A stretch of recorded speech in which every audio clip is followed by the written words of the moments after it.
Recommendation যদি suspend হয়ে যায় তখন ফেসবুকের আন্ডার থেকে বলে দিই যে আপনার ভিডিওগুলো আর আমরা অন্যজনের কাছে আমরা নিতে পারতেছি না, আপনার ফ্যান ফলোয়ারদের সামনে আমরা নিতে পারতেছি না, সাজেস্ট করতে পারতেছি না।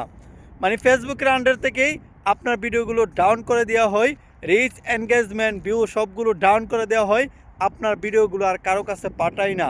ফেসবুকের আন্ডার থেকে ফেসবুকের অ্যালগোরিদম কারোর সামনে আপনার ভিডিওগুলো সাজেস্ট করবে না যদি আপনার রিকমেন্ডেশন সাসপেন্ড হয়ে যায়।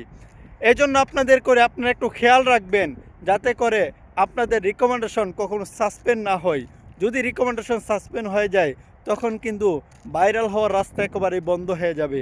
আপনারা ভিডিওগুলো আপলোড দেওয়ার পর 5-10 মিনিট পর পরে আপনারা রিকমেন্ডেশন চেক করবেন যাতে করে রিকমেন্ডেশন কখনো সাসপেন্ড না হয়। সাসপেন্ড হলে কিন্তু আপনি কখনো ভাইরাল হতে পারবেন না। সাবধান, একটু খেয়াল রাখবেন।